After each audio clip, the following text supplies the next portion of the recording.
Good morning. I'd like to call the East Tampa Community Development Area Community Advisory Committee meeting for April 2nd, 2024 to order.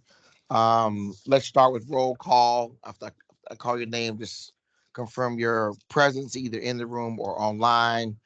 Diane Ziegler, Carlos De La Osa, is that Present. correct? Yes, Uh, present. Ebony DeCosta, Present. Cynthia Donald, Noreen Copeland Miller. Here. There's virtual. Here. Myself, Clinton Paris, Fran Tate, Craig Fox, Eileen Henderson, Kimberly Headland, Connie Burton, Reverend Dr. Jeffrey Johnson, and Dr. Grace Glenn. I feel like we're missing. Yeah, is this all the people here on this list? That's the minutes from last year. Where's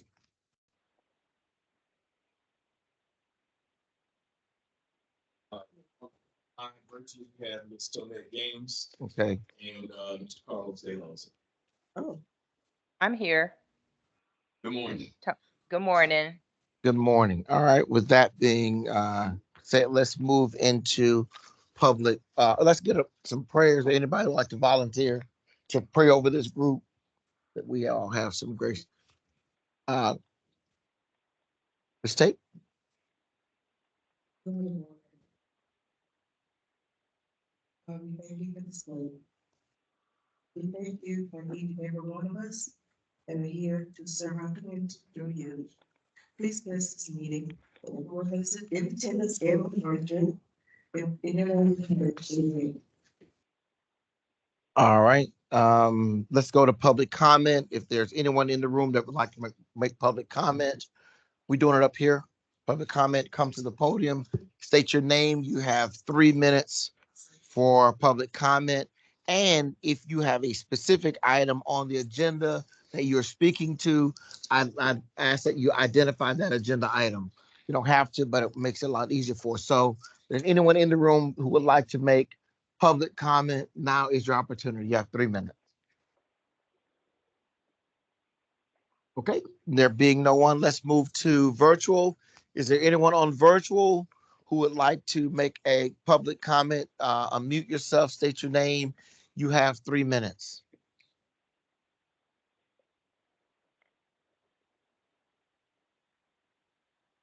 Okay, wow, okay, no public comment. Wow, we off rocking and roll. Okay, so let's move along to action items on the agenda. That is approval of the March 5th minutes. You all should have received those electronically. There's also a packet in the back with the minutes on them. You'll want to take a minute and review them, and then we will entertain a motion to approve the minutes. I'll go ahead and make a motion to approve the meeting minutes as drafted and presented. All right, you've heard the motion and the second. Is there any discussion? I'm not ready. Did you, were the corrections made? Yes. Okay, because I don't see the meeting minutes here. Maybe I'm just missing them. Yeah, I believe it was number 9, item 3. The using GPR and the second part was increasing the height of the current monument. Okay. Any further discussion on approving the minutes? All those in favor? Aye. All those opposed? All right, minutes are approved. Next item on the agenda is the FY25 East Tampa CRA budget. Mr. McCray.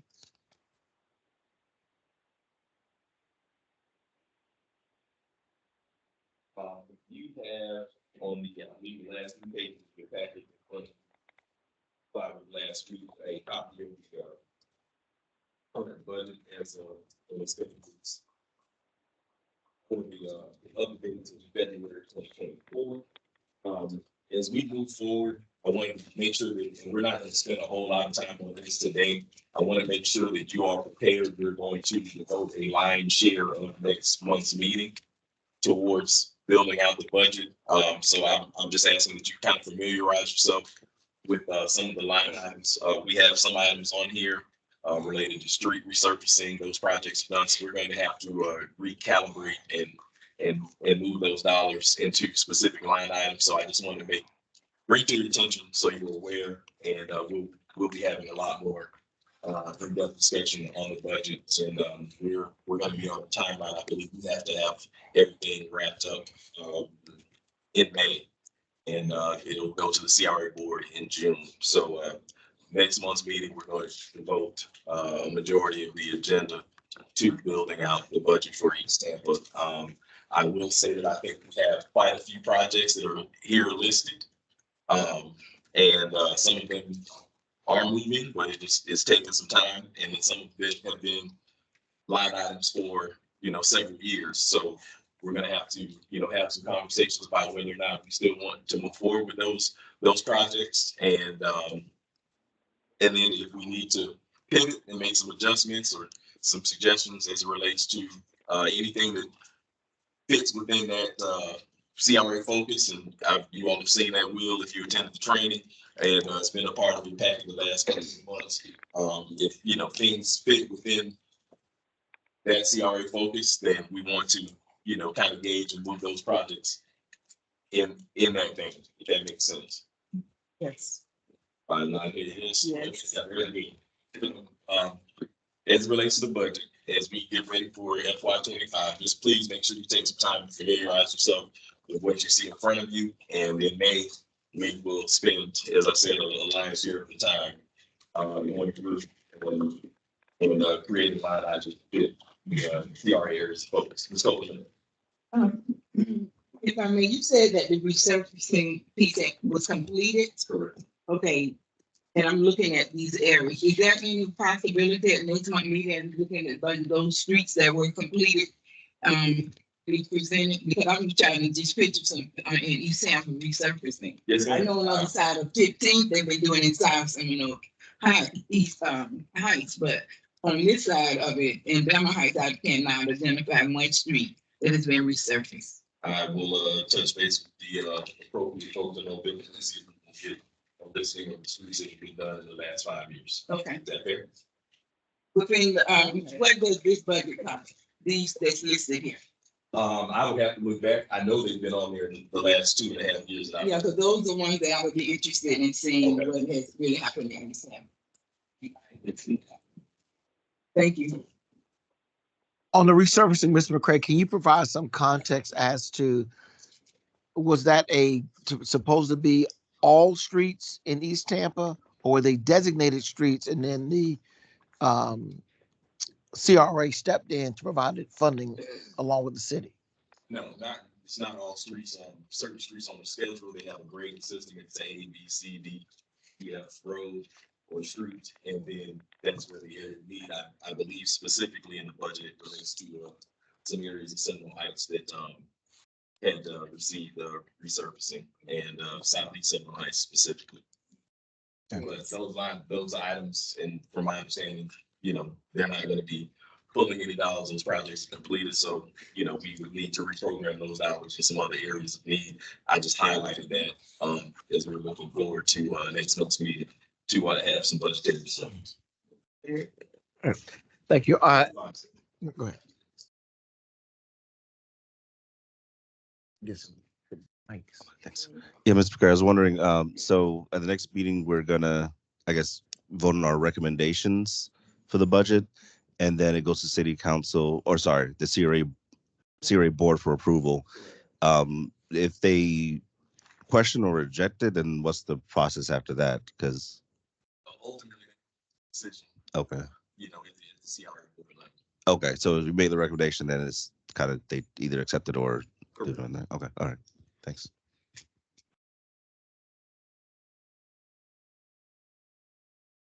I just want to remind everybody, excuse me, I'm congested, that is it something?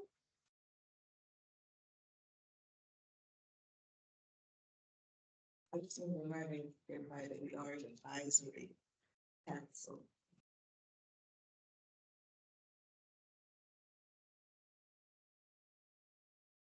Questions?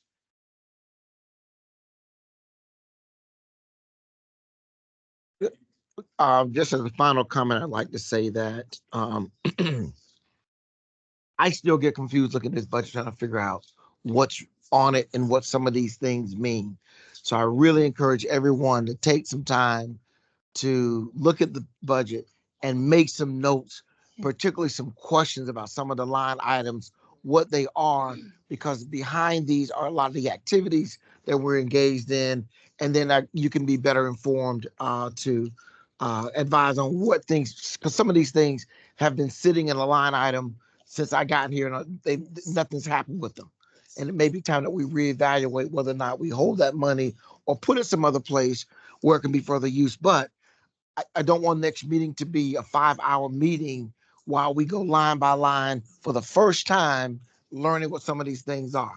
So I just encourage everyone to take some time before the next meeting, look at it, and also feel free to send Mr. McCray questions you have about those items. So just so you can be informed about what the background is for what it, and we can then be more productive in our meeting. Okay.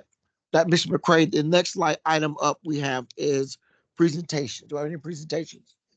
Yes. These type of CRA projects, this like see here. I don't see the Veterans Monument. Is that not part of it? Exactly. It is, I'll explain that. Ms. Martinez is on the way up to address that and discuss the spreadsheet that you have in front of you. There was conversations about you all, or there was a request for projects to be listed out. Based on the conversations, and I heard at 2 CAC meetings in the month, Ms. Martinez at 13. She'll probably speak to that, but she's going to come up and explain where we are. That is draft, it's not complete yet. So Right. just, It it's just looks a a work in little, progress. yeah, it looked a little slim. Oh, this can't be right. Okay. Yes. I'm on the spreadsheet, the retention part, the 2 million for the one off the first and 26, and then the 200,000, would that be included in this spreadsheet? Because I don't see any mention of the retention. No, because we haven't formally allocated the dollars towards that. That was conversations with the CRA board, and ultimately what we'd like to see, but we, the CAC has not made a formal recommendation as it relates to that as of yet. Because I And thought that may be changed based on conversations with the CRA board. from my understanding, those dollars had been allocated, and that's why I got those numbers from a meeting. It's a council, I just don't see any mention of it here. No, Okay. because they have not been allocated. Okay, well, the $2 million that, Councilman, we already talked about the 2 million for that petition bond on 26, and the 200,000 for the one on to upgrade whatever on Chelsea. Correct. So And that'll, somebody put those numbers there, that's all I'm saying. I so don't see it here, but- those were estimates that were provided by Parks and Recreation, Mhm. and as it relates to the design and landscaping for, it's almost like a wish list of what could happen and envisioning for those locations. As part of the budget process, we'll be having that discussion to allocate those funds in the FY25 budget. Because that is in the plan that we had, the retention cost. I Yes. didn't know those dollars came from a meeting. I didn't create them. I didn't know that they Yeah, were already those, they were generated by Parks and Recreation. from the CRA, from this budget, though, right? That is correct. Okay, thank you.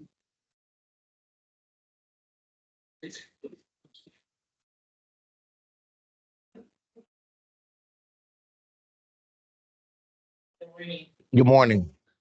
I'm the senior project manager. I think I have for us, the 19 to form this meeting, update to the project. I developed this spreadsheet and using it all across the different CRAs. I'm gonna add some specifics. This is a work in progress. This is a project that has been approved recommended by the CAC committee and then approved through the CRA board. 4 projects that are being recommended by the CAC and still pending approval from the CRA board. If those 2 have not happened, they're not gonna be shown here, because these are projects that are currently working on to move them forward, implement them based on their reports.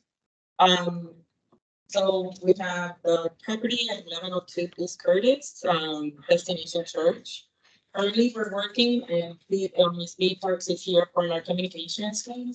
We're currently working on a couple of public meetings, and also sending out a survey to, get information from the community of what would best be, the use for this property, moving forward. We have a couple of public meetings are gonna be on April 16th and April 20th, and the survey should be going out sometime between today and tomorrow. This is for the whole month of April, so that we can gather as much data as possible from the entire community. I move to the next one. Any questions on this one? Yes. So the first meeting you said is April 16th?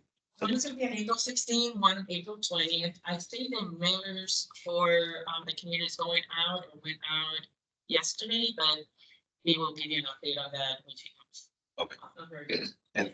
And then as far as any rezoning of the property, that'll just happen after. Correct, because the phases for this project will be, we're first gonna have community outreach, gather information, figure out what the community wants. We're gonna bring them May, we're gonna come back and talk to you to say, this is our findings from that exercise. And then from there, we're gonna go ahead and then procure a design team to start doing conceptual designs and public outreach. So before, once they do the design, then that will be the rezoning, if there's a need for the rezoning or not. It's depending. Yes. I have some comments. Let's finish with in the room first, then we'll go virtual. So, has there been a clear, say, discussion from this body as to the vision for that property?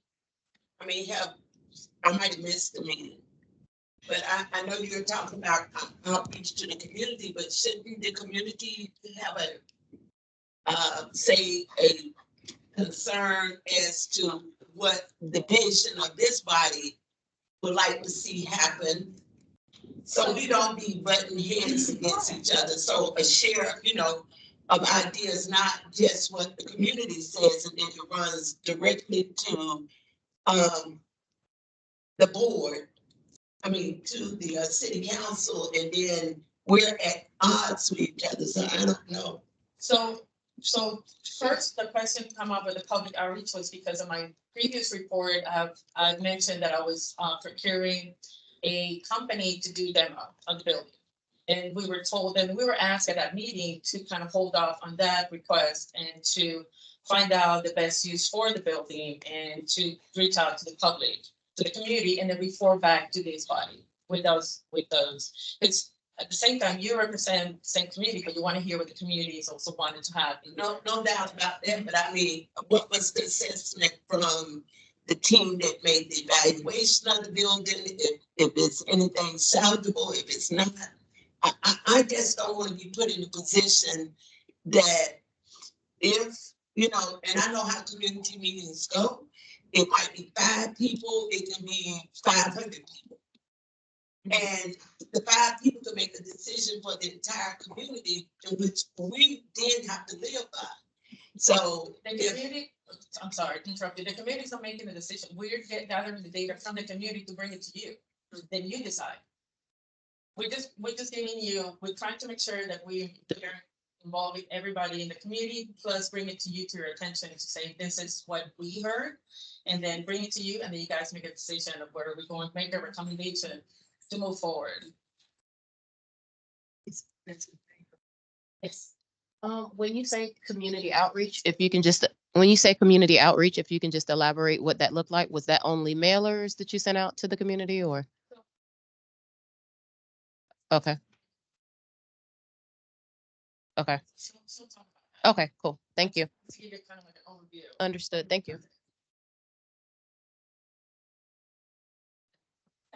And maybe I missed it. You said that this is current projects. So is there any documentation anywhere of past projects? You don't Carrie, the same thing. We can go ahead and put it on agenda and start working on it. Have my team start working on the past completed projects. Yes, I think at our last meeting that it was suggested both current and past. So if I could, again, ask to see past projects. That's okay.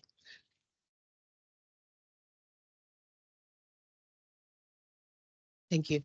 Just to clarify, are you looking for past projects for the history of the East Tampa? I'd love for Yeah. history since 2004 would be great, but I don't think it's practical. So let's start with 5 years and go from there.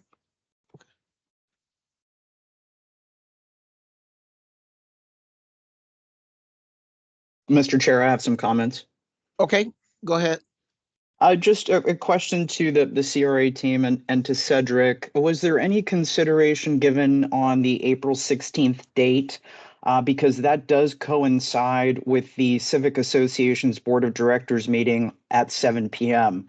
So if we want community participation, I think it would be wise that members of the board and other members within the association participate in that meeting and not be double booked for the April 16th meeting.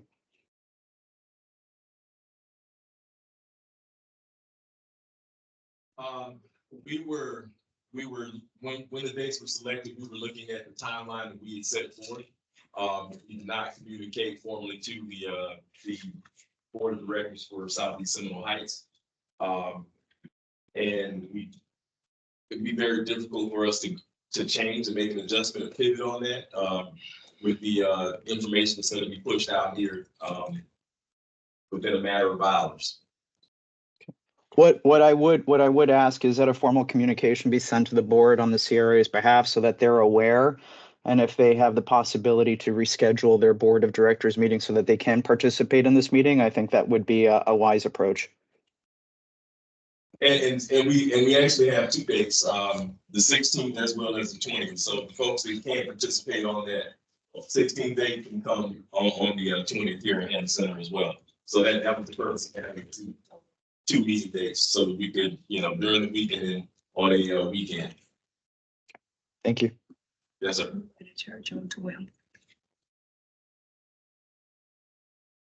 Anybody else? All right, thank you very much. Yes, go ahead, Ms. Burton. Projects that you have identified, do this exclude, say, Cedric, the issues of our big housing rehab projects? Is this something totally different? So what you have in front of you is somewhat of a draft and we're building it out. This was based on some of the comments that I believe Ms. Donnell, Dr. Glenn expressed toward the end of last month's meeting on the 5th. And there were other CRAs that had been requesting similar information. And Ms. Martinez and her team are kind of building this out. So we'll be filling this in. We haven't included the housing component as of yet because we haven't updated the grants. You all had a presentation as it relates to the commercial piece of the grants last month. And as we continue, we'll be building it out. So you won't see blank slots. We just wanted to kind of show you the draft of what we have thus far. Okay. And solicit any feedback, and then we'll be building it out from there. Okay, and let me just say this, the only reason I'm concerned is when I see listed, like, these are high priority issues. And if these become and if we agree that these are high priority issues, Yes, ma'am. then what do that say about stuff we've been working and waiting on for the last 3-4 years? So thank you for those comments. Yes, ma'am. So the reports that you have here, the projects, so under new restructuring, we have a project team and a grant team. So when I come up here in front of you, I'm just gonna be talking about the projects, the grants, residential, commercial, or any programs are being handled by the grants team. So they'll come here and present for those. Thank you. Hold on. Go ahead. So sitting here thinking, we had a training yesterday and we learned about the sunset date for East Tampa, which ends fairly soon as far as I'm concerned. So part of the reason for me asking for past projects that are completed is I really think we should look to extend that date because we do have an option to do that. But I think before we do that or even consider it, we need to see what's happened since this was initiated. What exactly has been completed, and maybe we don't need to extend. But I want people to understand where my brain is and what I'm thinking about. I'm not looking to give more work to our city staff and administration. It's just that I think it's important we know where we've come from and where we're at today. So I am going to amend my request for projects that have been completed since this was established in 2004. I know you will. A huge project. I understand and I can appreciate it, but I hope you understand where I'm coming from, because I think in order for us to make informative decisions and advise, if we don't know where we've come from and what we've been able to accomplish, I mean, for all I know, nothing's been accomplished when you look at East Tampa, right? You look at, you go, wow, what's been done? So I'd love to know what's happened and what's been completed so that we know, should we extend that sunset date? I think it's something all of us really need to consider moving forward, because 10 years is quick. So while I understand it's a lot, and I will only ask you I don't want you to invest hours and hours, but whatever's readily available that you could provide would be helpful. One of the things that come to mind is actually on our website, the annual report. I don't know how far back they go, but they show the completed projects for every district. We do that yearly, so that would be a good start to kind of go into it. When you let me work from 2015 to now, I'll figure out exactly from those projects more in detail, but that would be good. Yeah, sure. Thank you. We have a second project, and sometimes we said the Gator building. No more questions on number one, just to make sure. Yes. I didn't have a question, but I just wanted, not a question, but I just wanted to comment that I went to the CRA training last week, and they did point out that the Florida politics could change. So I think our priority here should be looking at our current projects. What do we have coming up instead of going back to the past? I mean, an extension may or may not even be feasible. I think we should just be putting our efforts on what we have to focus on, like this year would be my recommendation.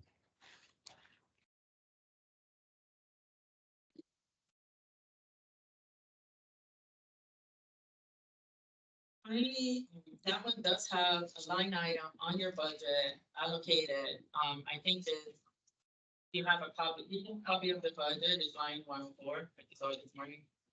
But it's $1,060,000 that was allocated for this project. And right now, what I'm doing is working with contract administration to procure a design team to start working based on the strategic action plan recommendations for this property, as well as start doing the public engagement and come up with conceptual designs to present to this board to start rolling on the design for this property.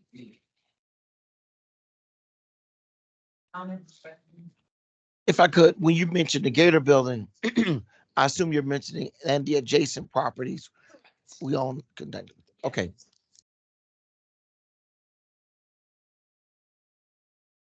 Thank you.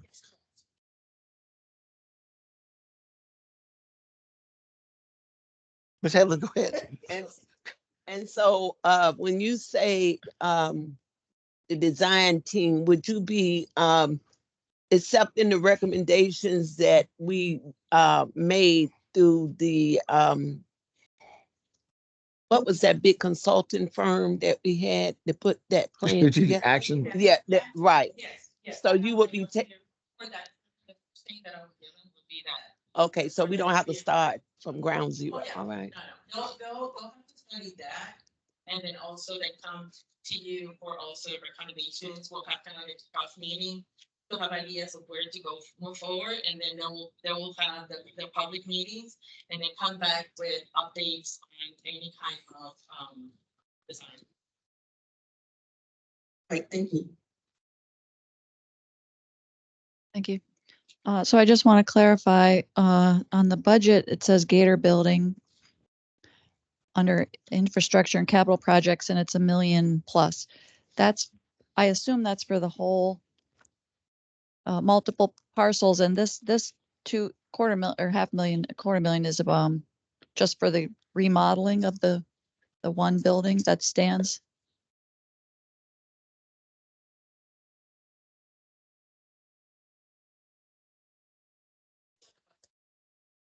it's not gonna be something that is allocated for the project, but we take about 10% just for the design portion of it.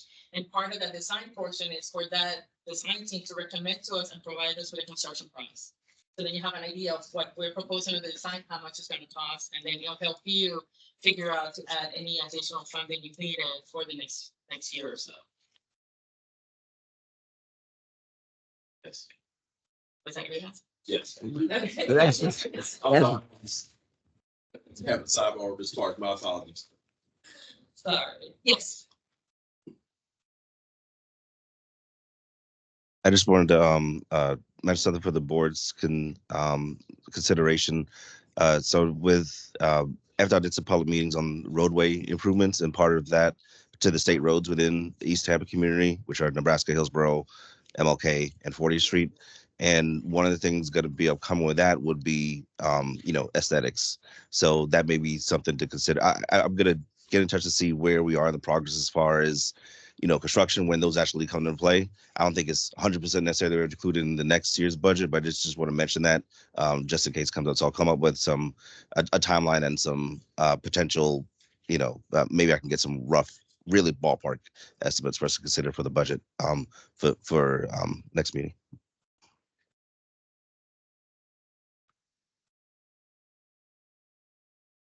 So the next item is the art projects. Just to let you know, we just completed last week, interviews for the CRA arts project coordinator. So that person should be hired specifically just to take care of art projects for all the districts in CRA. I think we're doing this week the second round of interviews with a couple of people that are very experienced and they're local. So hopefully by the next meeting, we'll kind of do an introduction of this person and then start tackling the projects that are listed here. If I'm missing anything on any of this list, please email me. I can leave my card. And on my team, I just have one person who started 3 weeks ago, a project coordinator, and also I have an urban planner that is also part of the team that is going to be working on some of this projects as they start the planning portion of it. And hopefully I'll have a third person starting in the next couple of months. So my team will be completed, so we're able to tackle all the different projects in different districts. Are you responsible for all of the CRAs? Yes. Oh, wow. I've been taking care of them since August of last year. So I'm very happy to see people coming on board to try to figure all of them out, but yes. Yes, the art projects that you have on here with the roundabouts, Yes. so these are high priority for, because it's been going on 3 years with the roundabout. So I'm just trying to determine, these are ongoing projects. I guess you got high there for the roundabout from 34th and Lake and Osborne. And the last I recall that they did bring in a presentation, but it never materialized, that was not something that was high priority for the community, the roundabouts. Because in reality, the roundabout by Armature Works has nothing in it and it works very well. These here have been empty for 3 or 4 years, so putting $150,000 there. I hope that this is going to be reconsidered as we may even rank these differently, because I know in East Tampa, the roundabouts is not high on my list. The ranking is going to be up to you. Because that's what's we're going to determine what my team was going to be focused on. And for just to let you know, for the Tampa Heights, I've been waiting for a couple of years.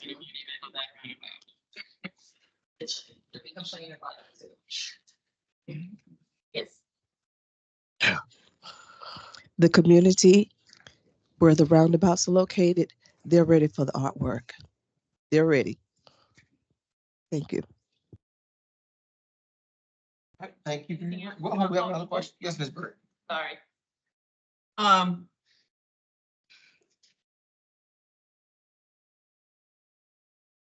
So much work, and this is not just for you, Ms. Martinez, this is for the board, but so much work need to be done in East Tampa. What I'm concerned about is that as we prioritize, we've talked about, this don't have nothing to do with Ms. Martinez, but we talked about sidewalks and we have talked about roofing. Now we are talking about art. And so I would just like to say we don't sow division inside of our community, that we understand that if we even do some things that is not centered around what communities see as real need, not our personal stuff, but real need of the community, then we'll be able to preserve, because I can see young people spraying up a piece if they don't feel that it's centered around things that's going to be inclusive to improving their quality of life. So I would just hope the board would just take that in consideration, that we move in conjunction with everything that we're doing. Thank you. Thank you. I just wanted to say that the cost of the art project is probably maybe a development and installation, but we should also be very careful to consider maintenance, because some projects require cleaning and so forth year after year. So it's something to think about. And I think the art projects definitely improve the quality of life, and it is one of the sections on the wheel. Was in last month's presentation. It does improve people's quality of life. So thank you.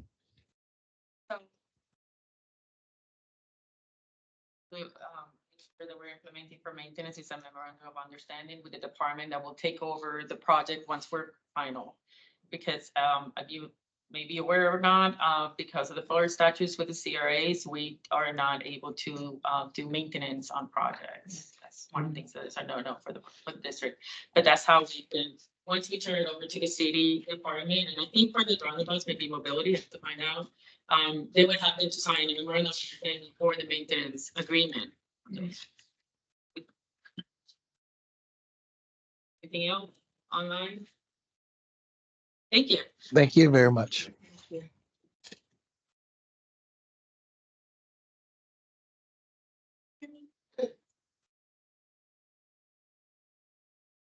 Okay, good morning.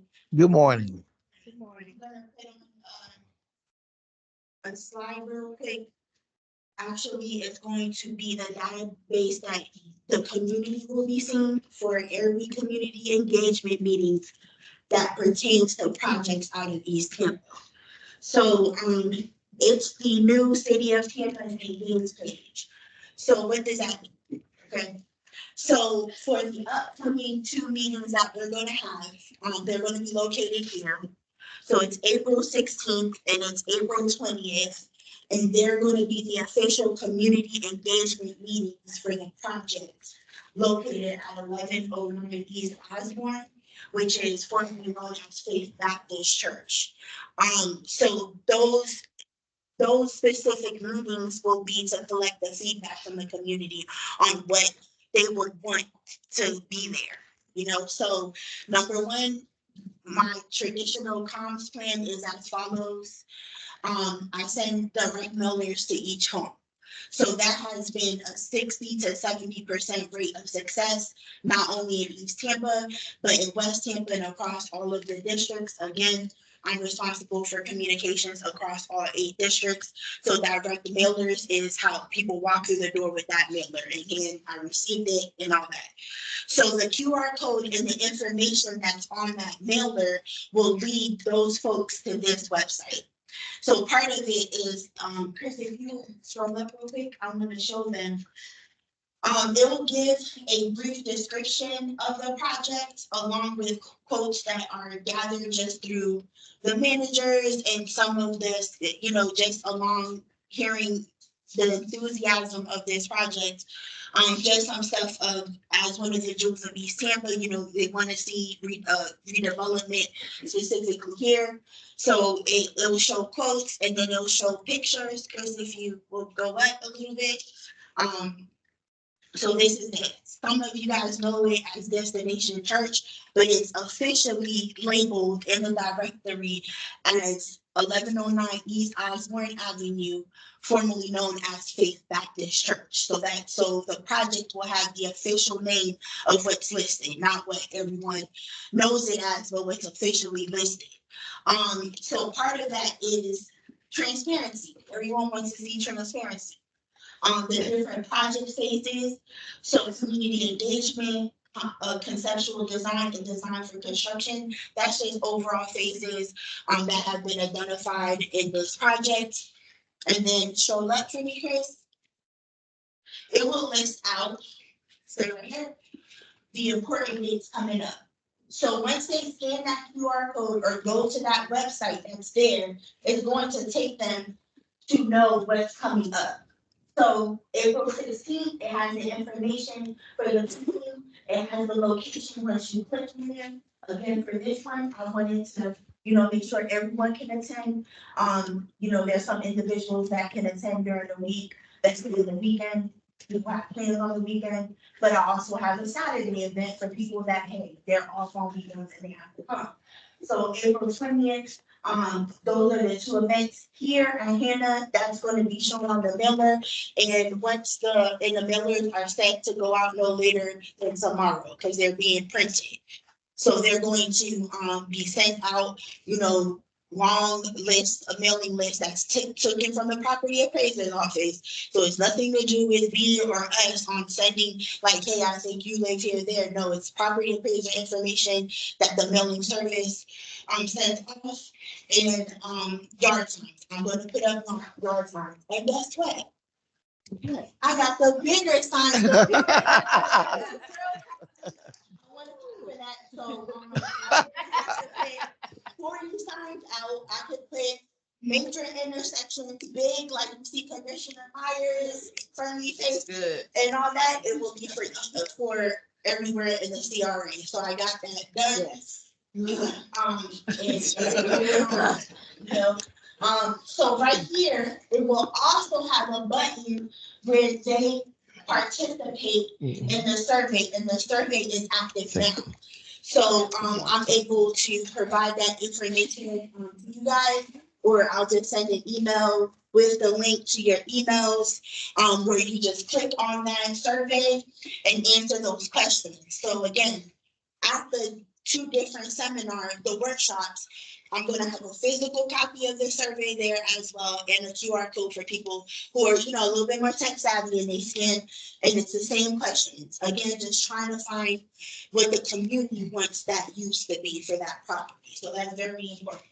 So every single community engagement that East Tampa is going to have moving forward is going to have a project page. That project page will be updated, across the board with the different steps, and it's going to be available for everyone to see. So again, it's throughout the life of the project. They were trying to find simpler ways on engaging with the community without having to technical on the back end through our systems that we currently use. So engage with what they came up with, and it's going to be accessible to the community to see the different stages. Because if you showed up, I just want to show them one thing. So it says, scroll up a little bit more, sir, please.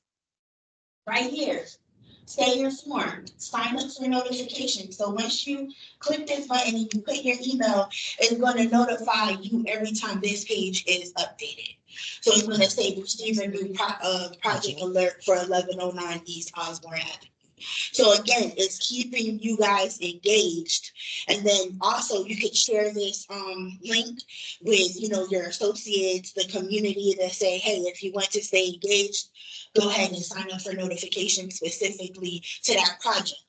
In addition to that, I'm also working along with TNI to place the links to this engage page on our main page. So again, if you, for some chance, maybe lose this link or whatnot, you could just go to our main CRA page, and there's going to be, like it is now, you click on East Tampa.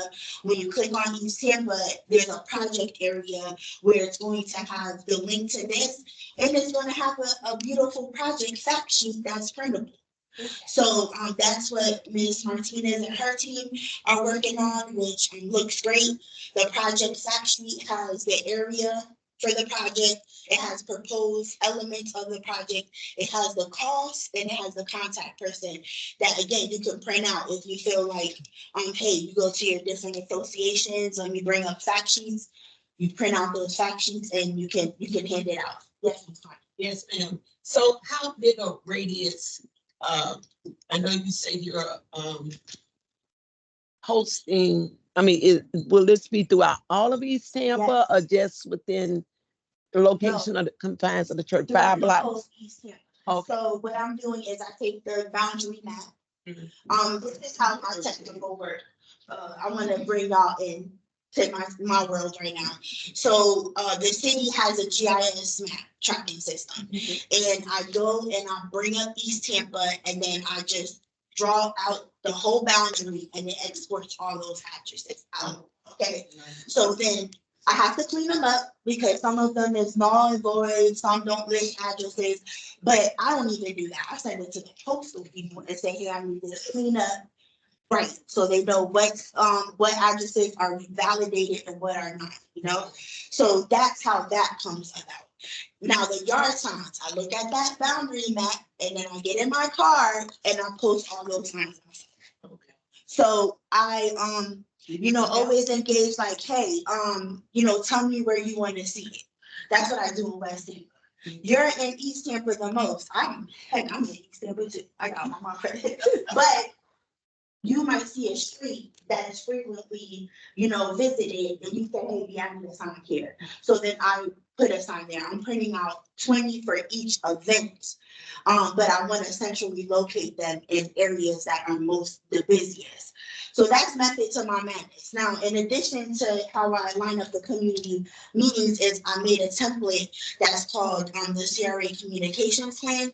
And in that plan, it shows everything that I'm saying, like the publications that I'm putting together, who's in charge of approving them, when I'm putting them out, because, administration, and just because I've been, I'm the only person in this position that ever was created. So I kind of made some templates along the way. So if God decides to take me out one day, there's templates that, Well, we don't wish that. there's templates that someone can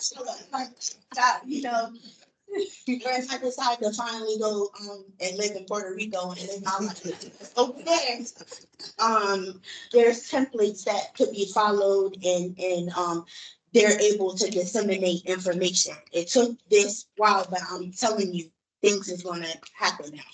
So in addition to that,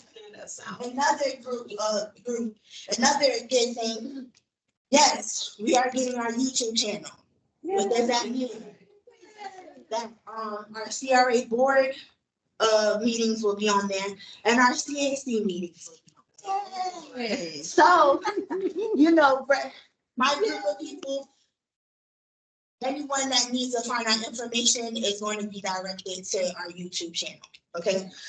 For the meetings, so they can look at the meetings, and then that just helps everyone stay abreast. I know people, my age, and they look at YouTube. Heck, I look at YouTube more than TV.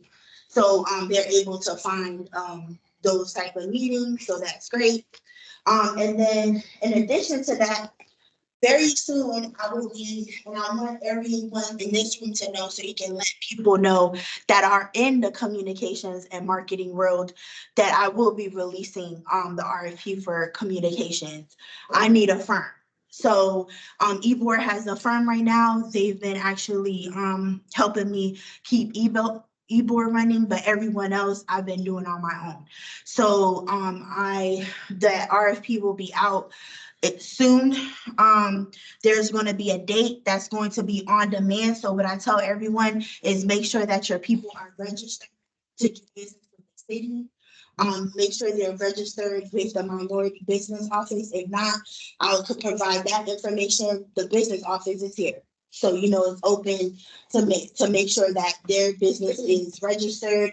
It's going to be a big task because it's going to cover all the 8 CRAs. It's not just one.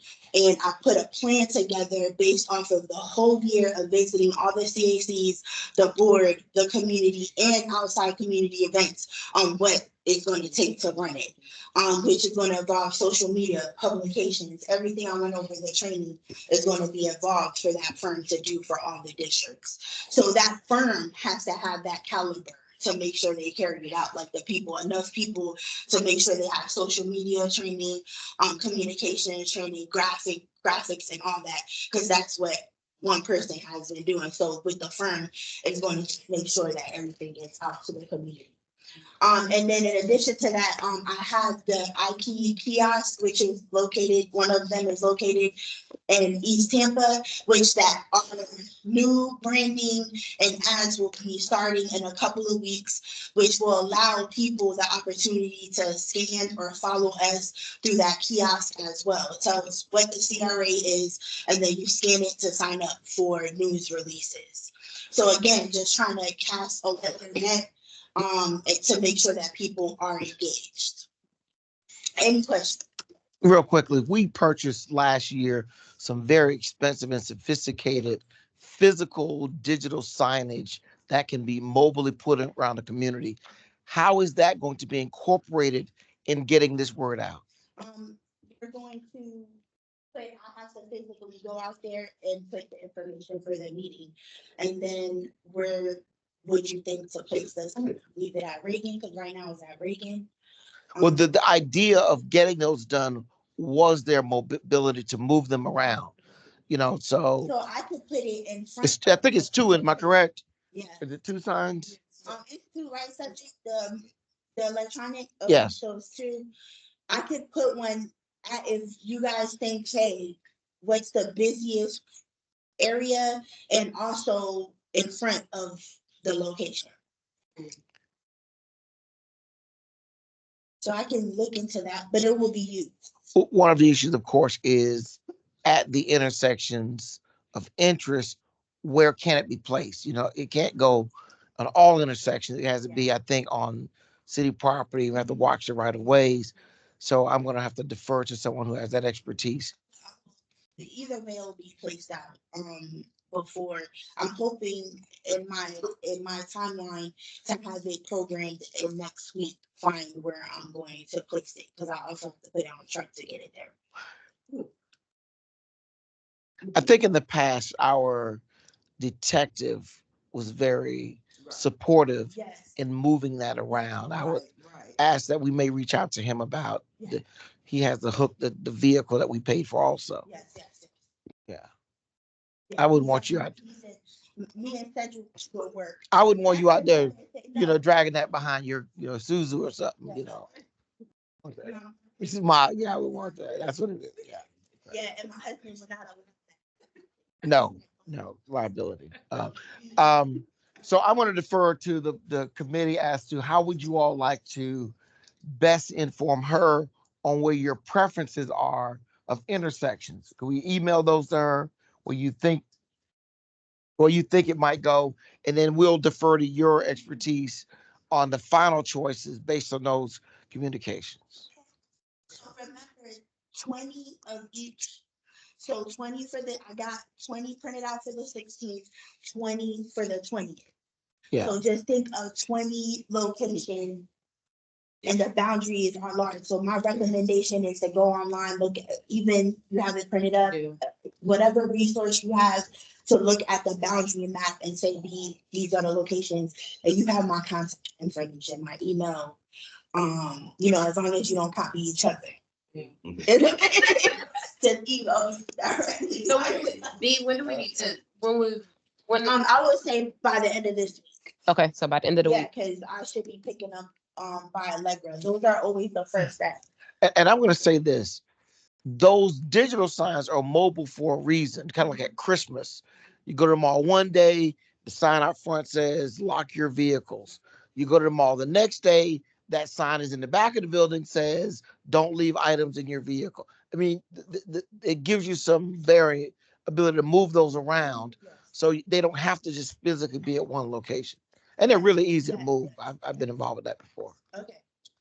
Okay, so I'll get with Mr. Curtis and talk about what would be the best of Washington, but he has the all right, thank you, Mr. Washington. Mr. Washington. Ms. Burton, go ahead. I just want to thank you for such an uplifting presentation. I have been critical of not knowing that our community did not know. And I think this is the beginning. Excellent job. It relieves me of having to text to do a shock and awe to get the community to participate. But thank you so much. Appreciate it. No, I appreciate the words. I want to just say that, I don't only just service the community through my job. I have friends who live in East Tampa, and since I've been in Florida, I've been working in Tampa. I started my job as a general manager on 34th, and it was for like Dollar General. I was working at AutoZone and Dollar General, and then from there, hooked up with CDC in Tampa, did all of their first time home buyer, prepped everyone. I know how to prep housing, as you know, is my background, is my passion. So yeah, East Tampa is here. Good. Go ahead. Ms. Marks, thank you for your presentation. Is there any way we can get a permanent ad in the Florida Sentinel announce our meeting? I just mentioned that to Cedric and he said, yes, we can make that happen. So I'm going to, yes, I can. And it will not be on a monthly basis. It will be on a quarterly that I'm able to put, like I did it last time. Whatever meetings we have lined up for that next quarter. I kind of put that the first time. Yes, I can do that. So all of the meetings? Yes, Quarterly. Okay. yes. Thank you. And then, I was gonna say the news section. So yes, I'm the holder of the distribution list for East Tampa that originally Ms. Eva used to send out those notifications. There is going to be a change. I don't want to announce it until it's approved on my end, but I did recommend 2 ways of sending the agenda out and publicly noticing with the link to the meetings. So I just have to have that okayed. And then when I come out, when I come back or through Cedric, I'll notify that group. So then I could do a mass emailing with the agenda to the community and a mass emailing with the link virtually to this meeting. So, again, everything is just, it was taking time, but I had all of the systems and now the systems are ramping up. Well, thank you very much. All right. Great. All right, let's move into the manager's report, if we could.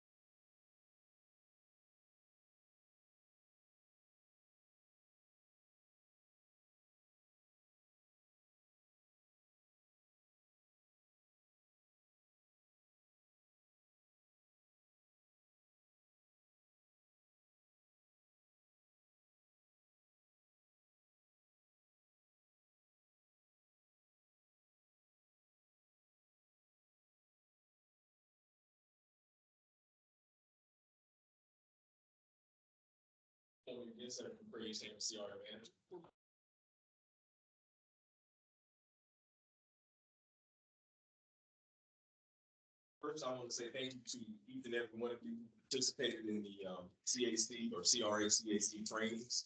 I think East Tampa was very well represented on March 25th and the 1st. Hopefully you all that attended benefited from it and got some different information as it relates to a lot of the changes that you heard Ms. Parks talk about, that you heard Ms. Martinez talk about, that you heard me talking about in recent months. And we're hearing your concerns. Looking at you, but we're hearing your concerns, and we're working really hard to try to bring everybody. That's all of us, Ms. Burke. And we're working very hard to try to bring everything into fruition to make sure that we're not leaving anyone out and making sure that everyone is in the know. But we've put a lot of time into those trainings that you all participated in.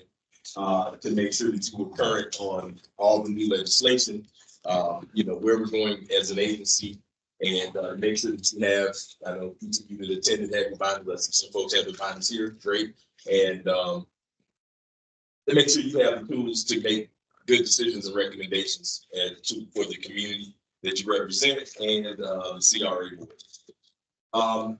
We are working on a table of contents and outreach strategy for the community redevelopment plan update.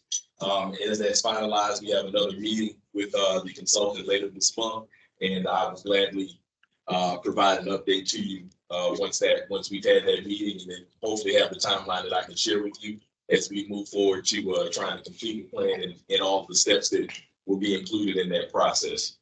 from Ferd Wegman and Banks. And we also have Mr. Professor Trent Green with the University of South Florida is also serving on that team, and he's no stranger to East Tampa as it relates to stormwater retention ponds, which came up earlier. And he's done a lot of work across the CRAs for the city of Tampa in the past and currently. So look forward to working with them and moving that process forward.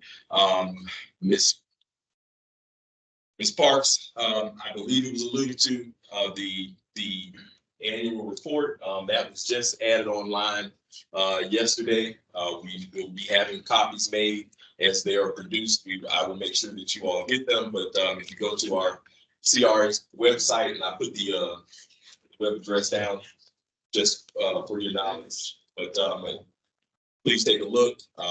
We've highlighted projects across all the CRAs over the last calendar year, and hopefully, we'll be able to move the submission on to the FRA conference and see if we can get some awards and some recognition for our annual report this year. And kudos to Ms. Parks and all of my counterparts, the other CRA managers. They put a lot of time, thank you, Ms. Parks, put a lot of time and effort into building that out. And that's what the cover page looks like up there. So any questions? Next, there is one order of business that this brought to my attention yesterday evening while we were at the CAC training. Mr. Ernest Braxton Jr. His address is 1308 East 17th Avenue. He's lived in the home since 1998. I'm sorry, 1988. When I first started, we held a press conference because the CAC had made a recommendation for a rehab program, and Mr. Braxton was used his home was used as a backdrop. He had a tree that had fallen on the east side of his home. You can see it in the top picture there. And because of the damage that was done structurally, he was not able to inhabit the house. So he's been living with relatives, I believe his daughters, probably for the last 2 years, since code enforcement deemed it inhabitable. There did get some media attention, and we've been working with Housing Community Development to get an estimate for the repairs that need to be done so that he could, move back into the home. And the proposal that I received yesterday afternoon, late yesterday, was to the tune of $214,000. There was a line item that HCD has funding for, I believe, for up to $100,000, and there was a request for $150,000 from the CRA. Look at your budgets. There is a line item in here for housing rehab, and currently we have about $2.5 million in that line item. And just wanted to bring this to your attention because there's a request. This is something that some of the CAC members that have been here for a while probably remember this situation in case. Yes. And just looking to see what the pleasure of the CAC is as it relates to a recommendation to approve up to $150,000. It may not be 150, it may be lower, but we'd like to, in hindsight, get more request more on the front end, and we may not use it all. But and this would assist Mr. Braxton and get him one step closer to moving back into his home. I can share with you the address, but the general area is not too far from Cascading Pool and park there. He's on the west side of the park, so and the property is, and property sitting there in that state. So we're looking to try to assist Mr. Braxton into moving back into his home, and I will pause and entertain any questions you all may have. Mr. McCray, first of all, so this would be a new business on the agenda, correct? Okay, and then this is couple. And I apologize. Normally, if I had known in advance, but I just received the request and the information with the estimate yesterday at 4 o'clock. So I was actually at the CRA CAC training when I saw the email come through. So wanting to try to move it as expediently as possible because of the severity and the seriousness of the nature of the request. Yes. Okay, just a couple of questions. Prior to this, had the East Tampa CRA made a commitment to providing a certain amount of funds for this gentleman's rehab? No, there was no commitment. Code enforcement brought this case to our attention, and there was some other folks in the community that also had highlighted it and brought it to our attention. And essentially, this was Mr. Braxton's house was used as a backdrop for the forthcoming owner occupied rehab program. And then the CAC at that time allocated funds. We didn't know that it was going to take as long as it did to get the final product approved. We do have a line item in the budget, and but no, there was no formal. So he is already in that pool of approved projects for owner occupied rehab. He's working with HCD. We have not issued, or he has not filled out a formal application per se through Housing and Community Development with the CRA. He's been communicating directly with Housing and Community Development. So essentially, HCD would be his point of contact. The CRA would be a funding source very similar to what we do for down payment assistance or any other type of revolving funding that we do as a CRA. Ms. Tate. The proposed total is 214. And HCD is paying how much into it? Up to $100,000 they allocated. And then you're asking us for the 150? Up to. Okay, all right.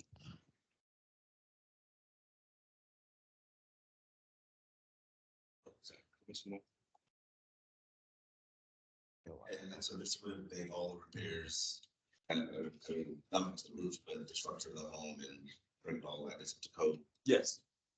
Yes. And then is this represented? I'm sorry. Is this represented in the so not currently? And Formally for this address, no, but there is a line item in the budget that was approved for FY24 related to housing rehab. And to the left, I'm sorry, to the right of it, you'll see where it says residential rehabilitation. And then in parentheses, owner occupied exterior. If I could, Mr. McCray, this would fall into our initiative to rehab owner occupied homes. Okay. So what are we timeline wise if we vote or have this discussion today, because the tree fell 4 years ago? So when we're talking about expediting this process and moving forward with some of our affordable housing initiatives and commitment, timeline wise, how quickly will things be able to go ahead and get going and moving? I don't have a specific timeline at this particular point in time. Okay. That would be HCD. And we would work with them to get that information. And of course, if we approve, if you all recommend this and it has to go up to the CRA board, so on and so forth, they would provide us with that information about, updates. I make a motion that we allocate the dollars that for the rehab of this gentleman's home. Noreen Copeland. everybody second. You all do me one favor, and I know some folks came in, but taught. Trying to delineate between some of the voices during last month's meeting. So if you could just state your name and then just say, formally, I. Yes. Noreen Copeland Miller in this case, and then second, by that would help me when I'm with minutes. That's good. That's good. Thank you. Have you heard the motion and the second? Is there any further discussion? Is that a question, Cedric?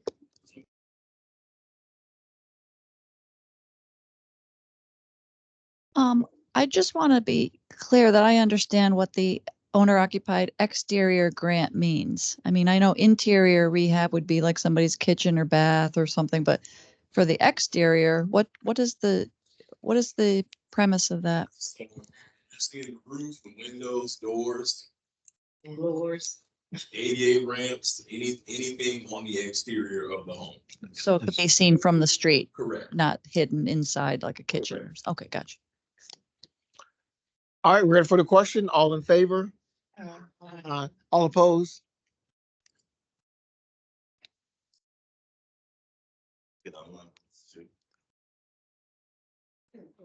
Yeah, no, they can vote as was discussed yesterday.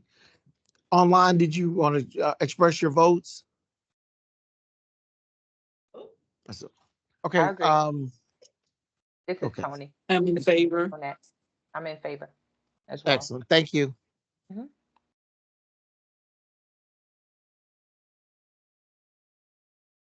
Let me make a quick comment. First, one, Mr. McCray, I think it's, first of all, unfortunate that this has taken this long and of such an urgent nature. I think it reflects horribly on all the entities supporting this gentleman, that this really has taken this long. And so I would ask that on your end, anything that be done to expedite our role in this, we make sure we take care of that.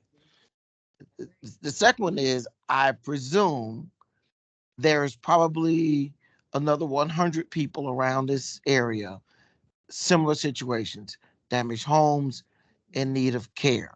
And we need to amplify our efforts to identify those folks and move these things forward so that these people can enjoy their homes and the support that they expect from entities like us. So I just want to put that on the record. And the last one, though, is we need to be treated with, I think, a greater sense of appreciation in how we receive requests. This is, it's, you can't say no to this, but it's for the majority of you all, you have almost no information about this, but what's on that list right there. Some of us have been around, we're aware of this, and we know we've used this to sell our program, this gentleman's experience. But going forward, we need more notice before requests like this come to us to be taken up. I just want to share those thoughts. And I know that this start with you. I just want to make sure. Yeah. If I may, as we had the commercial grants presentation last month, in the next month or so, we'll have a presentation on the residential grants. Okay. And that process will also be laid out for you, and it'll be crystal clear exactly who they're going to be contacting, how it will come to you all as CAC, and you will have the spreadsheet that was drafted. We'll have those projects on there and the dollar amount. So you'll get that, if not bi-monthly, quarterly or bi-monthly. Thank you. Ms. Burton. A snail can move slowly or it can be kicked to do what it needs to do. And for those of us who know of this project, it has been based on a strong advocacy of people that's not necessarily on this board that made that happen. And so I move, my thing is that, yes, we are an advisory board, but we have so much power to make things really happen for our community if we would only push. Mm-hmm. If we push and make it happen, we can get a lot of things done. So I want to, really express appreciation for those in our community that do the pushing. Because that's how we got to this point of seeing that, other things that are happening in the community, i.e. the cemetery being pushed. Yes. Thank you. Mr. McCray, anything else on your end for new business? No, sir. I didn't talk about the some youth program. Oh, Next. Okay. Mr. Steele's here. I'm going to invite Mr. Steele. Mr. Chairman, may I say something? Yes. I do appreciate your comment you just made. Thank you so much for putting that sense of urgency here. Because some of us, as you said, know it's been 4 years. So thank you for pushing us and letting them know that we have urgency in East Tampa. And that's why it's important to get that report so we know what's ongoing projects, so we can make sure we stay on top of those. And right now, at this point, we don't know what's ongoing. So thank you for that. You're welcome. Thank you.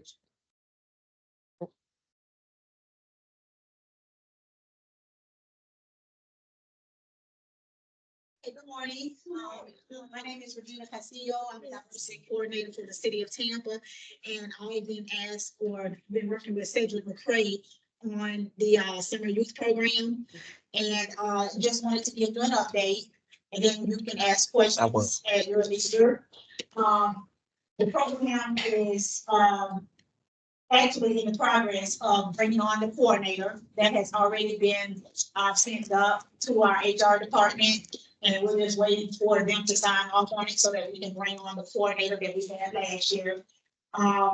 June 3rd, we're actually going to have an information session for all of the youth that have been eligible for the program. And I must say, I'm very proud this year because we've had a lot of community members to assist with recruiting. Ms. Burton was very, very instrumental in making sure that our flyers were in the community and students were able to apply for those jobs. And we had approximately 60 applicants this year to apply. Now keep in mind, we can only hire 36 of those applicants. We know that we had a request for more, and I'm not, I guess Peter can speak to that a little later on how that's gonna go. But we are going to be able to hire 36 students this year. So thank you, Ms. Burton, for your assistance with that. June 10th, we are actually going to have all of our participants to come together. That will be their first day. They will be coming together at Gary Adult so that they can get their uniforms, learn a little bit about the program, first day procedures and how it's going to go. Again, it will be an 8-week program. They're going to be paid $15 per hour at 32 hours per week. They will be going on field trips to different colleges. We have 3 colleges. We have Hillsborough Community College. We're working with USF. And we are working with University of Tampa. We did get an invite from Kaiser, but what we are trying to do right now is stick with the public organizations versus trying to go out to the private. We will talk about Kaiser, but right now with our youth and our experience with trying to get funding for these colleges, we want to try to stick with the community, public colleges first. We do have 2 tracks this year versus 1 because we do have about 21 students that are interested in coming back to the program. So we definitely want to make sure that they have the opportunity to experience track 2. And with track 2, they're going to delve deeply into the applications, the interpersonal skills, and then what they learned last year and apply that. How are they going to take what they've learned and apply that? So if they come back next year, they have a full internship opportunity. That's phase 3 of the program.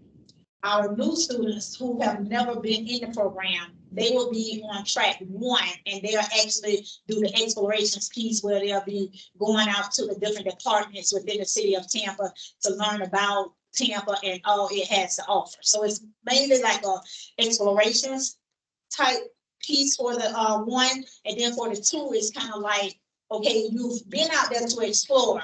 Now, let's take it a little further. And you're going to start creating your resumes and applying for some of these jobs. And then phase 3, you're going to actually go out and do a full internship where you're no longer just out in the community with our code enforcement team, but you're going to actually try to find a job in your career and go and work there for that summer. But that's phase 3.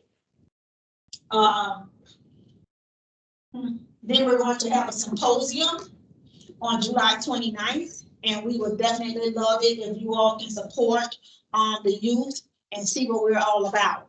That we're hoping to have that this year at night because based on our survey, many of the parents could not attend last year, so they missed out on learning all about what their child was able to accomplish. However, we did get a lot of feedback from the parents telling us how their children learned so much about our program. I'm not going to really go into the details on that because Cedric said I only had a couple of minutes.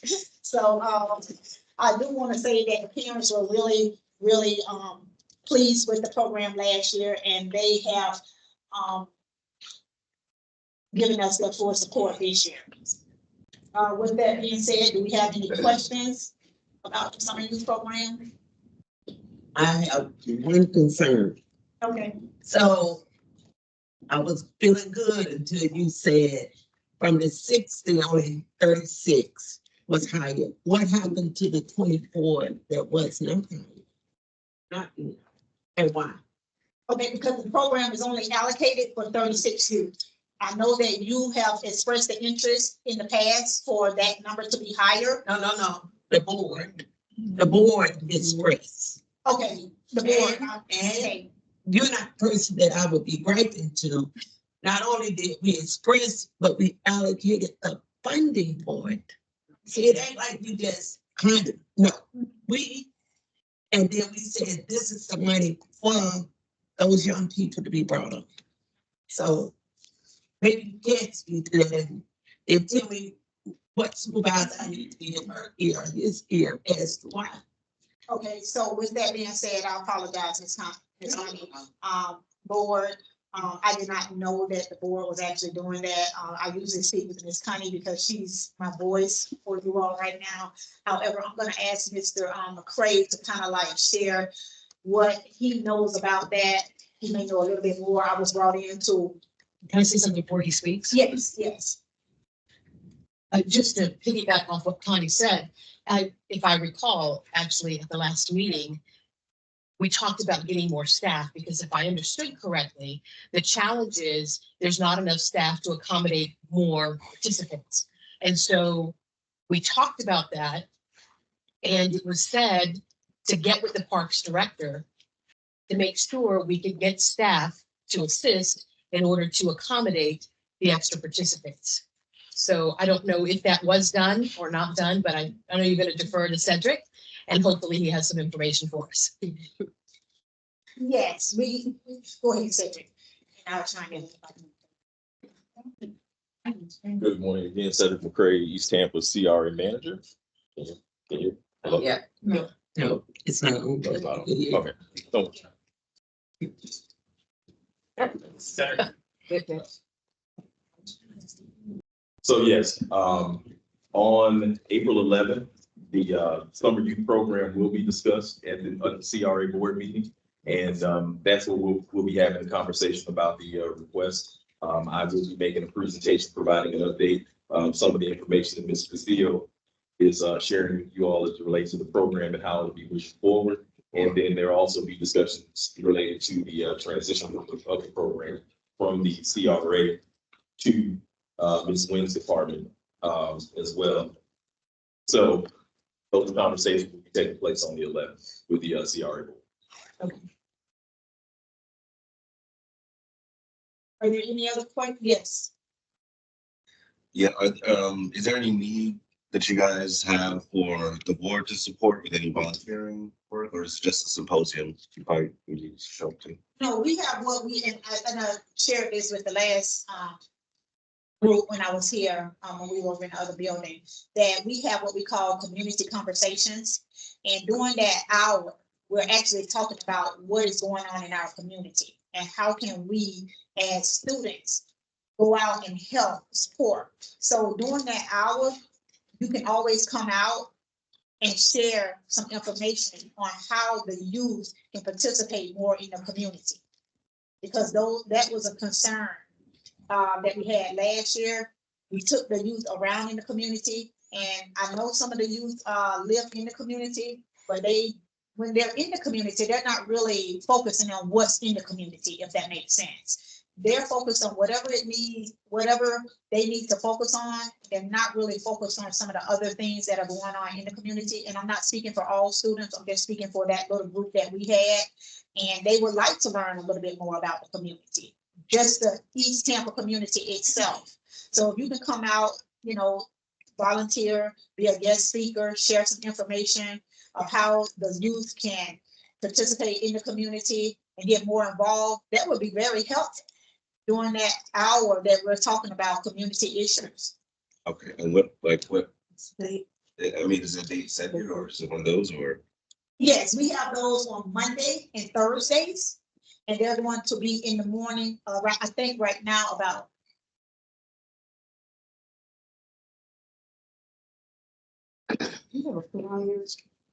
Okay, so we do have a schedule that's going to be, that have that information on. We'll share that with you. I didn't bring that schedule with me today, but all of the whole from 7 o'clock to 3:30, you will be able to see what the youth will be doing, where they will be going. And then if you have any questions or concerns, want to come out and support the youth, you can do that. Yes, Miss Ebony, sorry. Ebony. I guess the first thing is just more or less the communication, because this is our program. So I know it would be good if, I'm not saying that everybody has to attend every single session, but I know for myself personally, I connected with Miss Hogan and I went and there was a hiccup with communication because I was going to be a guest speaker, but there wasn't a lot of participation, and I don't know if that was spring break or whatever the case might be. So some of my concerns would be making sure that communication to us gets to us timely, and then how they get the word out. But what are we really? How is communication taking place to get youth involved besides Miss Connie and others? Because just from my personal experience, and again, I know that was a hiccup that doesn't even have anything to do with you, but I mean, no kids were present, so you know. I know we have allocated dollars towards this, and I want to support this, and I've taken that first step to do that recently. So I just want to ask those questions. So, correct, two separate programs. Yeah. Oh, this is different. Yeah. Oh, okay, sorry. But Okay, That's sorry. all that. two That's different all. programs. Great. That's the youth leadership and Okay, got it. Academy. Okay. And on the 11th, that program will also be being discussed. Okay, so then, okay. Because their contract is up for renewal, so the CRA board will be making a decision hopefully. And I'll be speaking to that as well on April 11th. Okay, thank you for Yes. thank you for clarifying. As it relates to if we have any folks here sitting that want to participate, once Mr. Hundley is on board, your point of contact, because he will be working with the various departments and handling logistics, as well as Ms. Castillo and myself. We kind of triage, but they will be the primary points of contact for the programmatic piece. If we have folks in the community that would like to participate or speak to the students. Okay, thank you. I didn't realize we had two. But we got a lot of dynamics. Yes, Okay, thank you. cool, awesome. So the leadership program academy was designed to be a feeder for some of the youth jobs. Correct. Okay, so the leadership academy right now is not up and running. Is that what you're saying? No.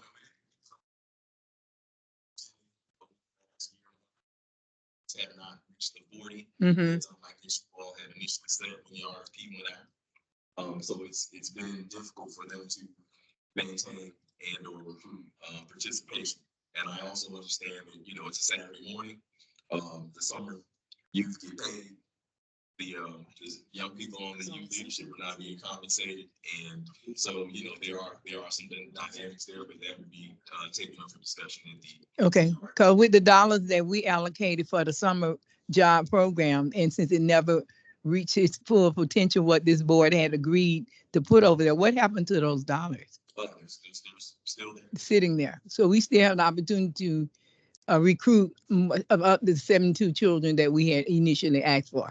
In the present form, and as I stated last month when it was mentioned, it would be very difficult in the present form to logistically manage that many students. Okay. There may be some opportunity to place folks in other areas. I'm sure that would be explored, but we'll be having that conversation on the 11th. In chamber? Yes, ma'am. All right, thank you. I have a question first. My last, I'm sorry. So this has been like an ongoing issue for the last 2 years. And this is actually this resistance to bring on board the number of people that's needed to stop the retention of juvenile delinquency. If I go down the road, I can see more than 24, 72 children all day long. Mhm. So as to the reshifting of our thoughts and concepts and the request and demand tells me something greater is happening. Something great is happening to the resistance. The money is there. We hired a coordinator, so it ain't like Cedric got to do it, ain't like Miss Regina got to do it. We hired a coordinator. The money is there. And so if for whatever strange reason, people are resistant to that large young number of young people coming into positive interaction, as opposed to us then getting a big old something happening in New York City. So I would encourage board members to come, and I don't care if city staff is redirecting, like Ms. Green is doing it, then, Ms. Green got to do what she got to do. But we said 72. I mean, why should we wait until the tree fall on the house again? Thank you. I want to know, you said that there was a great turnout of applicants. What is the total number of applicants so far? Yeah, we had applications. We're actually screening applications. So that's number. 60? Yeah. So 60 have applied, but that doesn't mean that they will be considered. Okay. But you're only looking at 36. Yes. Okay. Understood. The funds that they keep talking about that are allocated, does that pay the coordinator? I'm assuming this is a temporary position with the Parks Department, correct? Through CRA. So is that salary paid from those funds? And then the youth are paid from those funds. Do we have a breakdown of what that looks like? And is there any excess so that we can hire a second coordinator to meet the quota that we're asking for? No, you do not? Breakdown of it, but we can't put something together. Can we look at that to see how far off we are from hiring a second coordinator? Because with my Parks and Rec experience, I understand that it's a numbers game. So it depends on the number of staff you have determines the number of participants you can have. And so if that's the issue here, which I keep hearing that over and over again, which is why we suggested we work with the city Parks Department to see if they could, because I know that during the summer, there is an onslaught of temporary workers that are hired for the Parks Department to run those programs. I know that for a fact. So if we don't have the funding, in my opinion, that's your backup plan. They need to allocate an individual to help work this program so that we can get to those numbers. I'm with Connie on this. I think I'm going to fight full force to make sure that we meet that quota. We need to make a motion to that. What's the motion? If I could for a minute, but I think we made the motion previously, voted and allocated the money. Yeah. And I'm just trying to take a quick look. If you can help me out with this, Cedric, on the line, in the budget line item, I'm trying to find, we've got youth career development program, and it looks like funds available is 219. Is that the line item for the summer youth program? No, that's under quality of life, community improvement, that second box, you got youth career development program.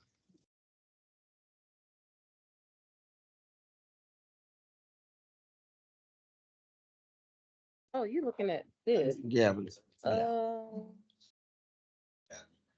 Why is that not on ours? That's not on ours. I ain't going crazy. No, it's not on ours. Yeah. Yeah. The budget we have, it's not on us. No, you don't have that? Oh, Is it on there? okay. You found it? Where you see that? I don't see the one that's. You pulled it off the line. Oh, yeah, okay. It's on page 3, almost at the bottom. So do you three, yeah. Pass that around. Yeah, so are there 2 different budgets for each program? Yeah. Yeah, there are 2 different budgets because Yeah, there are yes. 2 different line items. Again, Yes. to our way of trying to deal with the resistance. One, the entrepreneur cap, and just so that everybody's aware, we have the money. That is not the issue. The issue is, and it appears to be, something that we'll need to address at the board level, committing to making more positions available for this program. And if maybe just more work done. So, all right. Say, yes, go ahead. That even though we may have had 60 applications, 54 so far have been found eligible. Okay. I just want to make that clear. Got it. Okay. 54. And as we go through the applications, we're hoping that, that number will, be steady, but we can't promise that. And then we have to make sure too, that those that are found eligible and are selected, that they pass the background checks. That was a problem last year. What level? One. Background. And they have a level 1, and then they also have a drug screen. Okay, so for this week's level 1. Yes. Drug screen. And the drug screen, and that really makes that number decrease real fast. Yeah, I think we had this discussion before, because of this very to weigh some of that expense because of CRA down. But I know they have to go up under the city's purview, so that's unfortunate, so. Yes, ma'am, I have a question. 2 questions. What's the age range for the youth for the summer program, and what makes them ineligible specifically? Drugs, Drugs, alcohol. The age limit, we raised it this year to 16 to 19. Last year it was 16 to 18. But as I went out to the schools and I saw students in the charter schools that were eligible for the program, I asked Mr. McCray, could we raise the age, and he approved that. So it is 16 to 19 this year. And there are several things that will make someone ineligible. Sometimes they put down that they live in one of the zip codes, but they cannot produce the documents. The drug screening, we've already talked about the background check. That's another thing. And then some of them are saying that they are in school, but they're not in school. So that's another thing that can actually keep them out. Okay. Thank you. We take drug screening, so that's pretty much just any, so basically any breastfeeding pass to be a City of Tampa employee. Yes. Same Yes, process. because they are city Same employees. Thank you very much. All right. Thank you. Mr. McCray?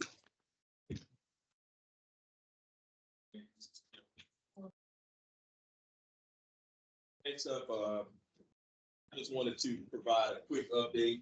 We did have a meeting with Councilman Vieira's office and individuals from Hillsborough County and Parks and Recreation related to the Memorial Cemetery monument. There was a request to extend the height of the monument. I did share that during that meeting, and we should be having some follow-up here within the next month. As I get more information, I will gladly keep you all updated on that process. Any questions on that? Well, yeah, I just want to make sure that everyone understands that that picture that you're showing. I just want to make sure that the picture that they're showing is not accurate, because it was determined that there are bodies buried in very close proximity to the monument. So that's not an actual rendering of what it will look like. I think we're still in process. Yes, correct. And what was requested, and I mentioned this earlier meeting, that we would, cut off some of those sides and to make sure that we're not encroaching on any of the existing graves that are there. And that's why the suggestion was made to go more vertical. So that, in my opinion, it should go vertical anyway, because then you would be able to see it from further away. And I think it's quite a monument that needs to have that respect and honor. So I'm interested to see what you bring to the table. So with that change, some of the numbers that I shared with you all last month may change. So I just wanted you all to know that what's going on. Any other questions? Is there a timeline as to how long the temporary fencing will be there? As opposed to structuring a permanent fence? Temporary to permanent, since we had already laid out money for permanent. Good question, Ms. Burton. So I can tell you that the RFP has been responded to, and they have selected a fencing vendor to do the work. That was I received that information last week prior to the Easter holiday. So Parks and Recreation is running point on that. We would be serving as a funding source. As soon as I have an update about the timeline on the fencing and completion, I will gladly make sure that you all are aware.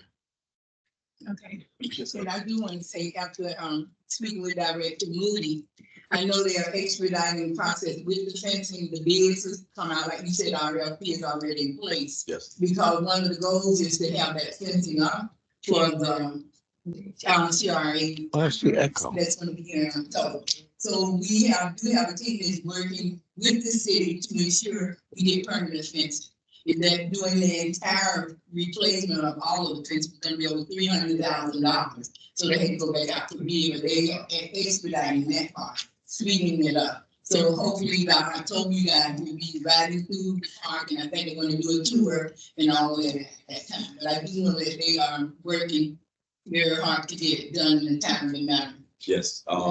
This year, we certainly we're having these just up this year, state of the art, not 2 years from now. No, ma'am. No, ma'am. Any other questions? Thank you, Ms. Copeland. Okay, under new business last month, there were some questions as it relates to some of the topics here. And I think we've knocked out a couple of them as it relates to summer youth and the project tracking sheet, and as well as the public art. I believe Ms. Martinez articulated to you all that Ms. Nye is actually onboarding staff, and we will have a person that will be working across the CRAs. I've asked that East Tampa will be taken as a priority. Ms. Martinez, but because of some of the need and hearing the wants, needs, and desires of the members of the CAC and the staff. The probate and estate administration, like Ms. Burton, raised a question about that. I'm still in the process of getting a solid answer on that. I know that the hesitancy and the conversation was whether or not statutorily we could pay for that service for residents of East Tampa, and some of that was discussed at the FRA conference this past October. But I will be providing more information on that. Ms. Burton, I believe you asked about Chair Henderson attending one of the East Tampa CAC meetings. I actually received a call from our office as a follow-up. I will be providing her with the dates. I'm hoping to get her either here in May or June. And I know that because we'll be going into evening sessions that for the last half of the year, her schedule will accommodate her being there. I believe a work conflicted with her being here in the morning. So as soon as I have a date and time, I will notify you all as soon as possible. Any other questions? Thank you. CRA board motions. Yes, sir. Did you mention the training? I don't know if I missed that, sorry. Oh, yes. Ms. Burke, again, had a question about the CRA training. I know that there was funds that were allocated in the FY22 budget. I believe it was up to $200,000 with the change to the CAC policy. We would only, and this is not just East Tampa, this is all CRAs, only the chair or the chair's designee would be attending the annual conference, wherever that may be. What's the rationale with that? That is a policy that the CRA board approved, and it was discussed, I believe, at the June 8th workshop they had last summer. I don't recall because we training for this board and for new people, and I think that the knowledge are there To afford for the board members to be trained. And it's important to see what happens across the state of Florida, not just here in our little town. So I really hope that at some point you all revisit that training budget and include more of the board members that give their time, volunteer services to come and serve, the opportunity to attend rather than just one person. Yes, ma'am. And so did we find out what happened to the surplus of dollars that have been allocated through the last cycle for more people to attend and then it was cut back? There was a surplus of dollars, like 200 some $1,000. Where's that money at? It's still For under what line item? it's under training. Okay, so I don't know how far that's gonna go, but I hope the training don't be inclusive just when it's a big conference coming to town. I think we should pay attention to, sometimes people want to set a beautiful table, but not all the guests get invited where they really need to be at. So if newer people needed to be in training processes like Ms. Copeland Miller just laid out, maybe that could have been the best usage of money. But I would be opposed to the usage of money being utilized because the chair of the Florida CRA is Tampa bound. I would be opposed to putting on that kind of spectacle myself. So I want to make sure I'm hearing you correct, Ms. Burton. So you're implying that those dollars would be used to host the conference? No. Okay. Not at all. What you're saying? Training. Okay. People, coming most people are on this board 2 years. Some people might be fortunate to be here for 4 years, but the more they avail themselves to state statute, what's other things that are going on, what other bodies of CRAs are doing, that's the most benefit of the money. These people they can provide their own per diem. They should be able to provide their own hotel accommodations. Half of them work for the city. And so there should have been some kind of budgetary measurements. We're dealing with the same people. Adam is Adam. Adam ain't Jane. These are the same people that's on the 2 different hats, same people. So I would be opposed to $200,000 mysteriously appearing just because you're doing a conference here in Tampa. Okay, thank you. Dollars are still there, yes, ma'am. Okay. I'm gonna have to stay laser focused. Okay, just a monthly update on CRA board motions as it relates to conversations we'll be having with the CRA board and specific asks of the East Hampton specifically. And then last but not least is the dates to remember. Of course, we're having our meeting today, CRA board meeting. The next one will be April 11th, and then our next advisory committee meeting will be May 7th, and that's the title. Let's just say 6 p.m. So we'll go from there. And the next CRA board after that will be May 9th. Any questions? Is there a copy of those slides? Yes, I will email them out to you. Okay. Yes. Everybody? Yes, I will send out them. Any questions first? Okay, we have a new business, right? Yes, ma'am. Okay. But I'm a yield. I'm taking over. I'm gonna be the chair. You're doing fine, John. Go ahead, Ms. Bird. Go ahead, Ms. Bird. New business. There was like mention of the extension of CRAs, right? And I know that several of the CRAs have already, maybe a couple of years back, have gotten additional extensions. So I would like for this board to be made aware of how many CRAs have already gotten an extension, like downtown, the channel side. I think they could have until 2034. 43. 43. So we had a slide, Miss Burton, during the training. Okay. I actually covered that portion of the training, last Monday and, last night. So I will make sure that you get a copy of it. And Ms. Parks, I know I have it, but if you could just, so it's at the top of my email, the presentation. And I'll make So sure you people get that. won't feel like, well, we shouldn't ask. I mean, them folks ask for a specific reason, and if this board is not moving in the right direction, I would say 30-24. So whatever. So I will tell you that that was a topic of discussion for folks that attended. Oh, yeah. On both last week and last night. All right, so thank you, Ms. Burton. New go ahead, new business. No new business, new business. When she said there, yes, I do agree with you about that extension. It's one of the things that was forefront for me after the training I had. And here's my thing, and I understand when you said, well, but politics is looking to remove it, and that was brought up last night, but I'm a prepper. And I would rather be prepared to get an extension than not be prepared at all. All right. So that's my Thank you. position. If you have a new business item we need to take up, hold on for a minute. New business item. The new. I mean, she rebuttal. I want to rebuttal. I want to. Well, with comments at the end, we want new business that we need to address. Brought to the fore. Yes, Ms. Evelyn. Okay. Yes, new business.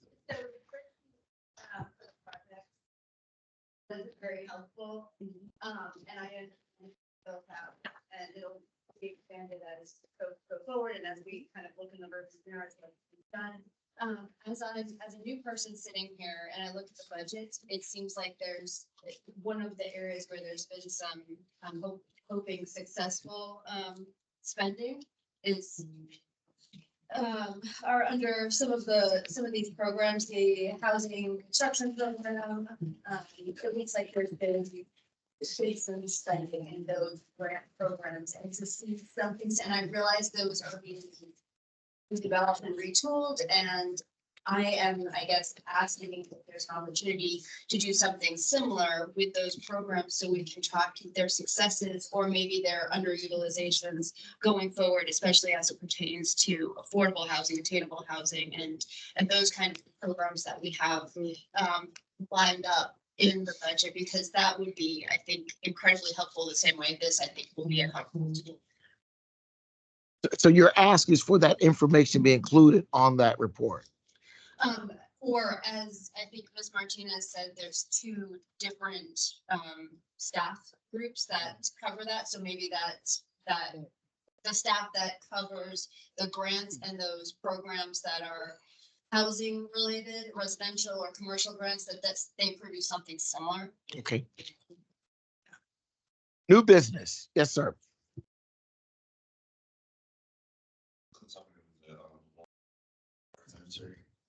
And I'd like to request that we add it as an agenda item in June to our June meeting.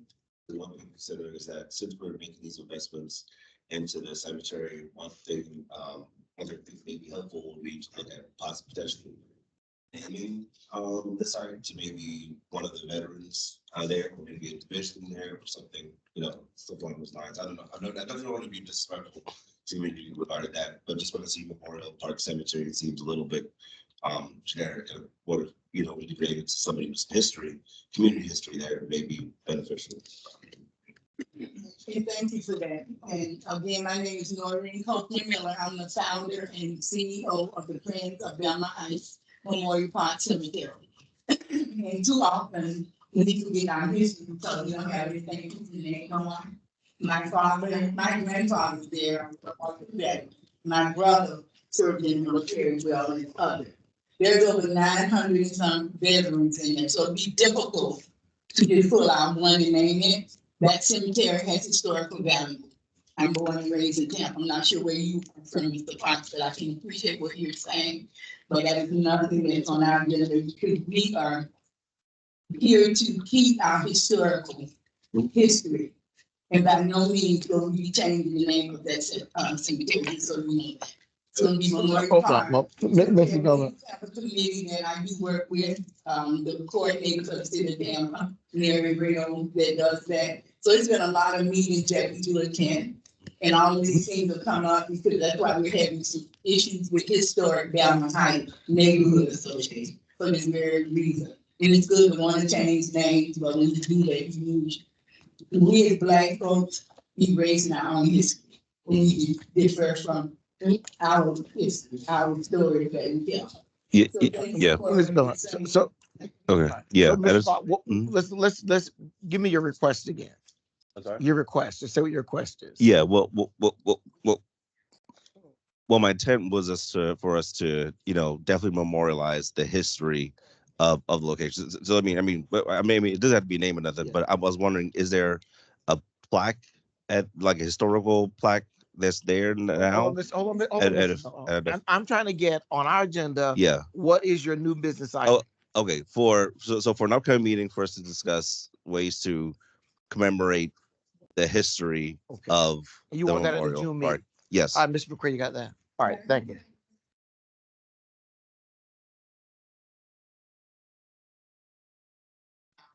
For those who don't know, and they're getting ready to put the placard, the marker there, but it's just been approved last month by the city.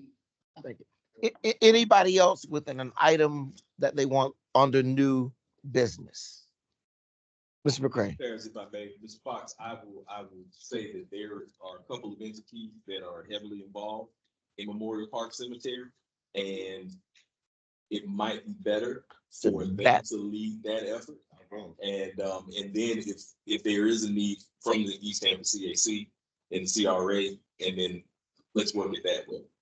That's just my suggestion. But I would gladly, do what you asked, but I'm thinking it might be easier. Because they're a lot closer to it. Thank you. Than we are the CAC. Yeah, no problem. I don't want to worry about it. I understand that then, so that's fine. All right, that gets us to announcements. Any additional announcements beyond what you already put up? Mr. McCray? One other one that I've received, an update. I will be coming before you all or sharing some information and soliciting a response from you all as it relates to infill housing lots here in East Tampa.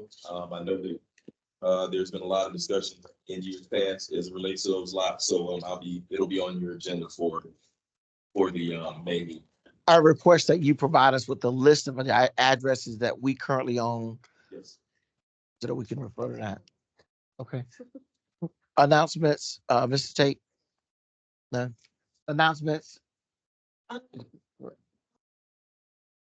Is city council meeting, resolution 568, resolution 2020-568 that speaks specifically to harm done to African people, past and present, will be item number 46 on the agenda, if anyone is interested. Thank you. I'll be there. Thank you. Yes. We have Historic Belmont Heights Neighborhood Association is hosting an event. It's the second annual reunion at Spirals Green, May 4th. And for anyone that may be interested, there's a cemetery tour at 9 a.m. I encourage all of you to be there. You'll learn a little bit about history and the history of Belmont Heights in East Tampa. There's also an event that's still pending. It's tentative. We may be having an event on May 3rd at the Boys and Girls Club, which is a maypole planning event with the children. But we're still working out some of the kinks, so that's tentative. But I'd love to see you at the reunion. It is 10 a.m. to 2 p.m. And this year we're doing things a little different. We are networking with the Belmont Heights Little League, and they will have their concession open. And if anyone knows anything about these sports organizations out there, their concession is their livelihood. This is how they earn money to buy the uniforms and trophies, chalk, bases, all of those things that they need to run a sports organization. So we'd love to see you there supporting that concession and supporting the Historic Belmont Heights reunion. Again, please. I'm sorry, May 4th, Saturday from 10 a.m. to 2 p.m. Ms. Burton, there's the flyers floating around on that. Okay. Are we good?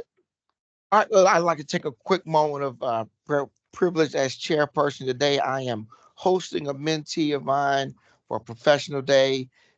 It is none other than Blake Ballard. Stand up, Blake. Wave your hand there. All right, he's spending the day with me. We're going down to the courthouse, some other sites, and things of that nature, and gonna finish up with the round of golf later this evening. But also, this is Henry Ballard's grandson. He's a graduate in 8th grade at Villa Madonna, and he'll be attending Jesuit High School. Yeah. With that, we adjourn. Stuff to do. My man going to hang out. That's awesome. We do my Got firm. a full My book firm. bag there. We do a program called First Look, where we